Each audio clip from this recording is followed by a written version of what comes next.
Airbus, one of the world's big two aircraft manufacturers, and they've struck gold on aircraft like the A320, A350, and it looks like the A220 as well. But boy oh boy have they had their failures. Today we're going to fly the smallest failure they ever had. Literally. Airbus made a small version of the A320 known as the A319. Then made it even smaller as the A318, but only 80 were ever made, and now they remain to only be seen with Air France, at least commercially. Today we'll take a flight on one of them from Paris to Amsterdam because Air France is also rumored to have the best lounge for flights within the Schengen area. We'll look at that, plus take a look at why Airbus even made the A318 and why it failed, plus the most famous A318 flight ever. All that will be in the timestamps and chapters below, so bop around to what you'd like, but in the meantime, I'm at the curb at Paris Charles de Gaulle Airport's Terminal 2F, which is used by Air France for their Schengen flights. Sky Priority is the product for business class passengers and status holders. There's a specific check-in section for Sky Priority, which is then separated further for business class and others. I used the self-serve kiosks and then off through security, which also had a separate location for business class. Honestly, I'm so used to the horrendous Paris immigration lines that I was relieved to be on a no-passport flight. Then off to this lounge that I've heard so much about. I mean, domestic lounges in the US kinda suck. Literally only exist for getting a bit of food and then leaving, if you even have access. This lounge, however, is 2 floors and full of amenities that some long-haul lounges don't even have. Downstairs, you're gonna find the main buffet, with the same horrible European breakfast options. And then lots of seating, with one of the biggest perks being the amount of light coming through these giant windows. You'll also find a bar off to the side. Around the other corner is a smaller refreshment bar, nap room, and relaxation spaces.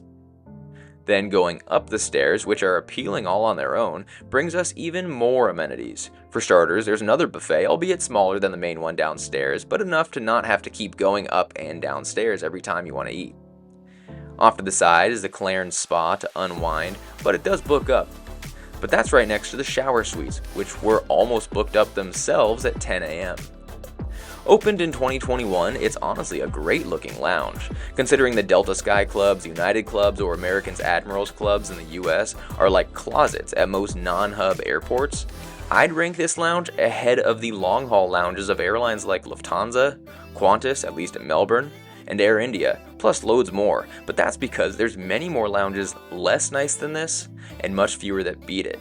Not only impressive for a Schengen lounge, but for really any lounge. Off to the gate, I had a chance to soak in the absolutely gorgeous Terminal 2F here in Paris. For an airport that gets a ton of flack, you cannot knock its architecture, as it's one of my favorites. The main corridor that connects the concourses is this brutalist looking concrete arch with little square windows. Each concourse, however, is even better. Vaulted ceilings, natural light. I can't find the design modelings, but I'm assuming it's supposed to resemble something. That's just not my strong suit. But it kind of looks like a big rib cage, although I'm going to assume that's not what it's supposed to be. Anywho, at the far end, F30 houses our A318 to Amsterdam, although the views of it suck, so fortunately we got gorgeous views when we arrived to Amsterdam. Boarding Group 1 means that I was able to be the first person on board, and although the plane is super cool and unique, there's not much to write home about with the interior. In a 3-3 setup, it looks like almost all other narrow-body aircraft, with the ugly Euro-style business, which is essentially the same as economy, but with the middle seat blocked out. There's no headrest, just the business labeled flap. The seat is hard, like you can feel the people's knees behind you. I mean, the cushion's about as thick as my pinky. There's armrests that fold up, but don't offer any recline. What in the Ryanair's going on here? There's a cup holder on the back of the seat and a tray table that's weirdly small, like the size of my hand, which, once again, what in the Spirit Airlines is going on here? There's a literature pocket with these 2 small pockets, but the main one didn't seem to be cleaned out all that well. Europe has lots of quick turns, but typically that means the planes are cleaned less frequently. I'll let you choose what's more important. There was charging ports below the seat along with the storage, the only perk of the empty middle seat setup being that you can put your bag under the seat so you can have the legroom, but also have your stuff handy, not needing the overhead bin for it, although the legroom is still fairly normal economy legroom. But at least there's air vents on these narrow bodies. And because it's a fairly short flight, the only amenity that we got was a damp towel, and then we pushed back. So I'll let you figure out if it's worth 5 times the cost of the economy seats. But at least mine was booked with points. Perhaps the most famous A318 was British Airways' used on flight number 1. From London City Airport to New York's JFK Airport, it was one of the few narrow bodies that crossed the ocean until the A321LR changed the game, considering the economics of narrow-body long-haul have always been known, but not widely feasible. Previously, BA used the Concorde for the time-conscious, high-spending customers, but it was notoriously inefficient and wasn't able to actually fly supersonic over most land. As twin-engine long-haul was becoming the standard, the Concorde had to drive up costs to amounts too high for even the most affluent, until its eventual retirement in 2003, leaving the richy-rich business people looking for an alternative.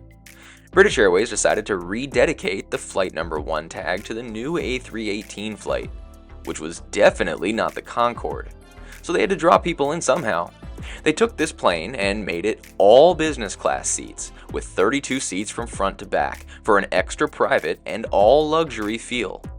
It also offered lie-flat seats as opposed to the Concorde's recliners. iPads were issued for entertainment, but perhaps their biggest draw was that to make up for the lack of supersonic travel, they departed from the airport in the heart of the city, so people saved time by not having to make the trek out to and deal with Heathrow. Due to range restrictions, the westbound flight actually had a stop in Shannon, Ireland to refuel. A bummer, but not a complete waste of time, as Shannon has a US pre-clearance station, so that passengers cleared US immigration there, and then arrived into JFK not having to hassle with their crazy immigration lines. And for the record, the return to London could be done non-stop. Unfortunately, this was just one of the famous flights that was retired in the pandemic, removing the only long-haul flights from London City, as the airport limits the aircraft size due to steep approaches, so the A318 was the largest aircraft that could get in there. Even with new narrow-body aircraft that can reach London, they're too big for London City.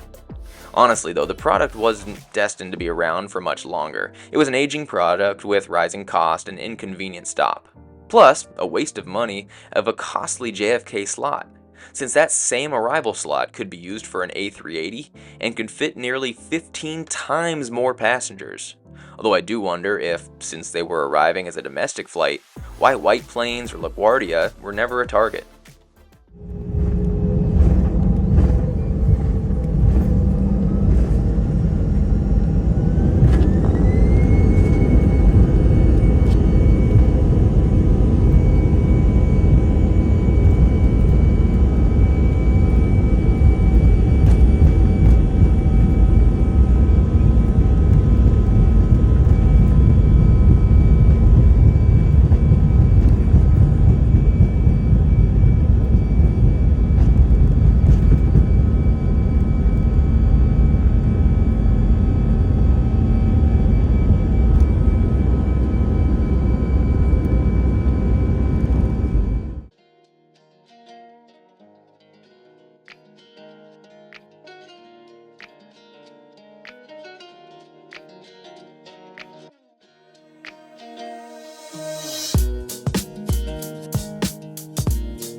Considering the flight was less than an hour, they got the meal out quick. A cold meal, and only one choice, but hey, on US airlines you'd be lucky to get a Coke on this flight. The main course was a poached egg on a tomato and quinoa piperade sauce, alongside some French cheeses and a chocolate cake. Later, they brought a selection of drinks and bread. For the drink choice, I got a coffee and sparkling water, although I found that the cups that we got didn't fit in the cup holder in the back of the seat. I will say, however, that I did love the Air France cutlery. What I didn't love is that I had to hold my tray still the whole time, considering if I didn't, it would try to run away from me.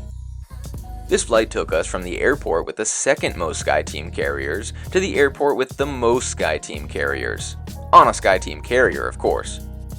I was super bummed to miss out on so many unique aviation experiences before I was able to travel like I do now, considering I just took my first international flight about 2.5 years ago, after the pandemic, which killed a lot of these great things, so it becomes even more special to try them out now. I know that the experience looks totally subpar, especially for what we typically experience on this channel, but for people that truly appreciate aviation and its quirks, I'm hoping you'll agree that this one's special in its own right. The A318 is just a fun part of aviation history, but soon it'll be just another failure we discuss. But hey, how many people will be able to say that they flew on one? Airbus only built 80 A318s, and Air France had 18 of them. By now, most of them have been replaced with A220s, but they still have no firm retirement plans for the A318, so get here while you still can. At the moment, you'll find it from de Gaulle and or Lille to places like Florence, Amsterdam, Toulouse, Nice, Marseille, and some one-offs to places like Bodrum, Oslo, Heathrow, Barcelona, and Milan. But once those are gone, the A318 will remain only as a corporate jet, where it has admittedly found success. But, like Air France had 18 A318s, which are about 18 years old. 18, 18, 18? Coincidence? Coincidence? I think not!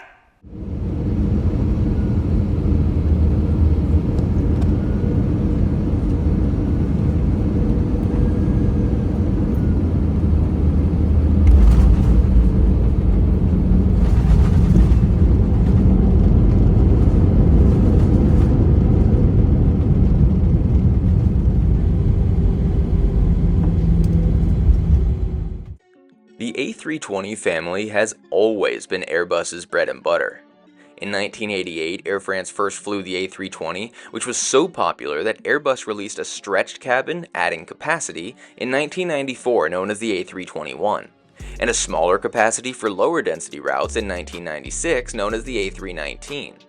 There were still requests out there, however, for an Airbus regional jet.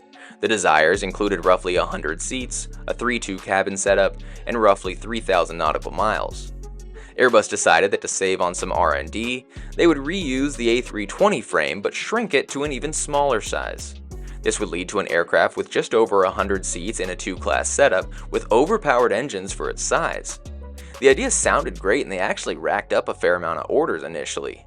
But the problems largely began when the FAA and EASA refused to certify the A318 as a regional jet, since it was basically just a modified A320, which wasn't good because a regional jet was kinda the whole goal. This caused many airlines to upgrade to the A319, figuring if they aren't getting a regional jet, they may as well get a few more seats. Market testing further proved that airlines were happy with either a regional jet or the existing A320 family. It also didn't help that one of the biggest orders was from TWA, which was cancelled when American Airlines acquired them. The A318 did reach the Americas, flying for Avianca, Mexicana, and Frontier, but it was by far more successful in Europe, where it flew about 4 million people annually for Air France, as opposed to just over 4 million people annually in the entire Western Hemisphere.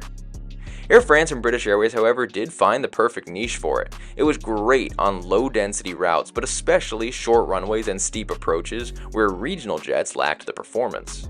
That being said, in the last decade, of all Airbuses in service, less than 1% of passengers were on A318s. The other thing that doomed the A318 was the A220. Remember the original request by the airlines? Regional jet, 100-ish seats, 2-3 setup, and a 3,000-mile range? That's basically the A220 to a T. Technology just wasn't quite there back then. But when Airbus acquired the C-Series part of Bombardier, they inadvertently took in the direct competition to one of their own aircraft. At this point, the A318 does sport a longer range, better operating efficiency with more powerful engines, higher fuel capacity, and higher passenger count. That being said, the A220 has more comfort, larger overhead bins, USB charging ports in every seat, higher cabin humidity, bigger windows, even bigger than the 787, and just generally more modern, spacious, and quiet. I mean, only 80 A318s were built, and we're already nearing 1,000 A220s. Airbus even created the Neo line to bring a new era to the A320 family, A321neo, A320neo, and A319neo, but no A318neo. Probably because the A220 was their new low-capacity aircraft, but that was the final confirmation we needed that Airbus had moved on.